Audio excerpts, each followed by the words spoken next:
Last year, IUPUI's coach took off his shoes for a cause. This year, he was hoping his team could fake the Hoosiers out of theirs and steal victory at Assembly Hall. The Jaguars very nearly did just that.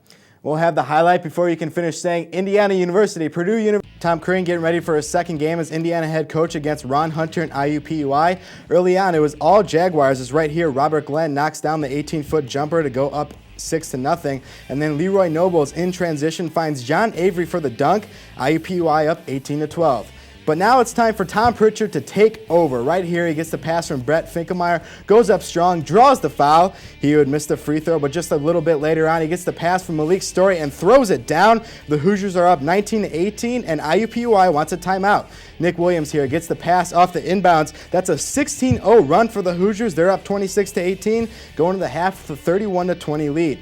However, IUPUI would just not go away. Alex Young there draws the foul on Devin Dumas. He would miss the free throw. IUPUI down by 7. Robert Glenn from Billy Pettiford bring the IUPUI Jaguars within 3. Coach Crean wants a timeout, but it would not help much, as right here, John Ashworth puts down this three-pointer right over Malik Story. We're all tied up at 38. Now check this out. Kyle Tabor gets the ball. We don't have to defend him. He can't shoot threes, but he does. His first career three-pointer to put the Hoosiers up by 3.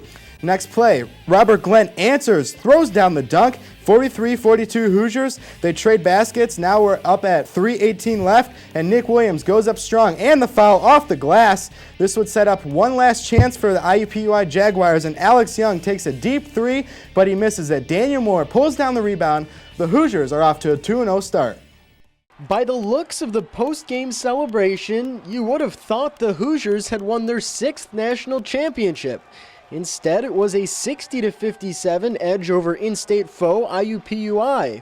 But it was the way the Hoosiers fought down the stretch with the intensity of a seasoned squad that spoke volumes about the heart of Coach Crean's young team. The thing I'm going to remember the most about tonight is every time those eyes looking back at me in the huddle, there was no panic. There was nobody that was looking off into space, or there was no deer in the headlight look. I mean, they wanted to win, and they were confident they would.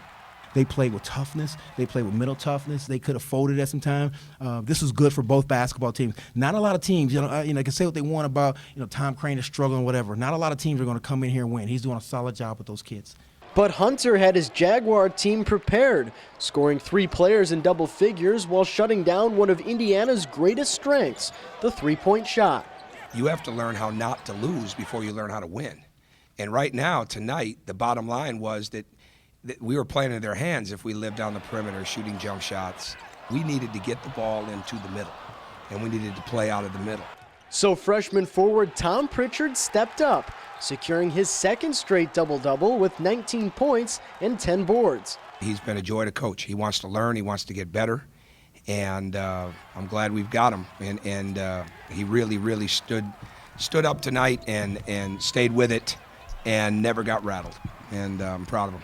Coach Crean has made it clear that if the Hoosiers are going to win, they'll have to play consistently strong defense.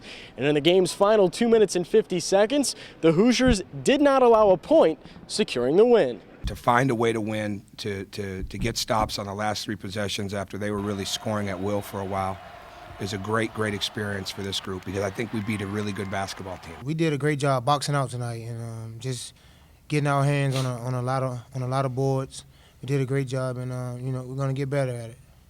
They showed great resolve, togetherness, and toughness in the last 3 possessions of the game.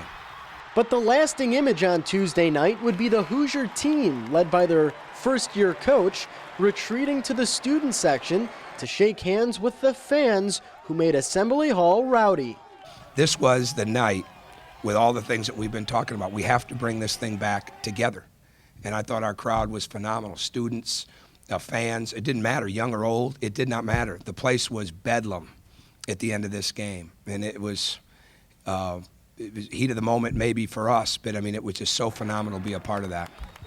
Indiana leaves the friendly confines of Assembly Hall for the Maui Invitational, where they play Notre Dame on Monday night. In Bloomington, I'm Ronan O'Shea, Hoosier Sports Night.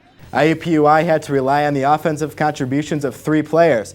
Robert Glenn's 12 points were second on the team to Alex Young and John Ashworth, who tied for a team best 15. One other player had more than 4 points, with the Hoosiers only allowing 6 Jaguars to score. Indiana's Tom Pritchard liked getting his first double-double so much that he decided to get himself another one. The freshman's stats read 19, 10, and 2, all team highs in points, rebounds, and blocks respectively. IU showed improvement at the foul line, shooting just over 78% for the game.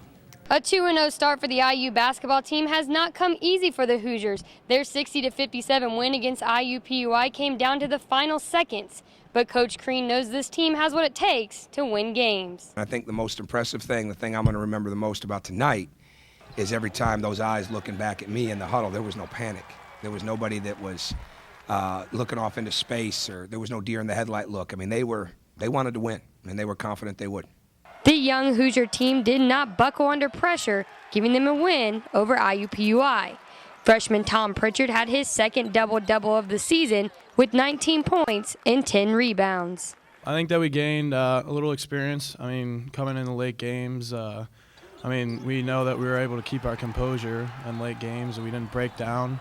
We stayed strong with our defense, got the rebounds when we needed to. Coach said he didn't see any shakiness in us, and we just stayed together and we were poised and we got the win. The Maui Invitational is where the Hoosiers will play next. From Assembly Hall, Alexis, Hosier, Hoosier Sports Night.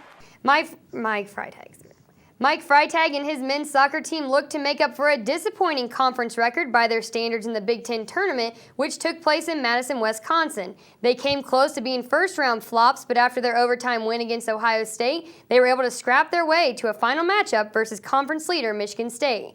After a first-round bye, the Spartans sent Northwestern packing, then set their sights on a Big Ten trophy with only the 12-time champion Hoosiers in the way. Looking for their 12th Big Ten title, the Hoosiers take on the Michigan State Spartans in Wisconsin. Early in the first half, the Hoosiers will get a shot on goal, but it's not enough as Michigan State stops it. Late in the first half, the Spartans get their direct kick, but the Hoosiers' wall and goalie were too much as Che Kane blocks the shot. Still 0-0. Another look at it here, Che Kane with the awesome save for the Hoosiers. Heading into the second half, still 0-0. The Hoosiers take the shot from the corner across the goal, but Michigan State's defense isn't going to let this one in as goalie Avery Steinlich gets the save for the Spartans. Hoosiers way outside the 18 take a shot, and the goalie goes airborne trying to save this one from going in, and he gets it done. Another look here, goalie Avery Steinlich had 6 saves for the Spartans against the Hoosiers. Michigan State trying to get the goal in the second half inside the 18. He crosses it over, and from the PK line, he launches it in. Too much for Che Kane and the Hoosiers. Hoosiers would lose 1-0 to the Michigan State Spartans. Announced Monday night, the Indiana men's soccer team will be awarded the number 6 seed in the NCAA tournament. The Hoosiers will face the winner of the Drake Bulldogs and the St. Louis Billikens on November 25th at Bloomington's Armstrong Stadium. This will be Indiana's 22nd straight NCAA tournament appearance, with its last national title coming in 2004. 5 of the 7 Big Ten schools will be represented in the 48-team field. Indiana finished the season at 12-6-3. The Indiana women's basketball team advanced in the first round of the preseason NIT this past week with a win over Ball State. 6 Hoosiers scored in double digits, with Amber Jackson leading all Hoosiers with 17 points on 5 of 10 shooting. Also, senior leader Kim Roberson added 12 points of her own in the win. In the second round of the preseason NIT, the Lady Hoosier basketball team went up against Xavier and lost an up-and-down contest, 62-59, which saw the Hoosiers blow a 13-point lead in the first half. Senior All-American candidate Whitney Thomas recorded her 23rd career double-double with 12 points and 14 rebounds, but it wasn't enough to stop Xavier from fending off the Hoosiers. Sophomore Jory Davis led IU with 13 points in the loss. Elizabeth Lyon is the wife of women's soccer head coach Mick Lyon. Many know her husband for his successes with the Lady Hoosiers, but what most don't know is that she has some incredible achievements of her own.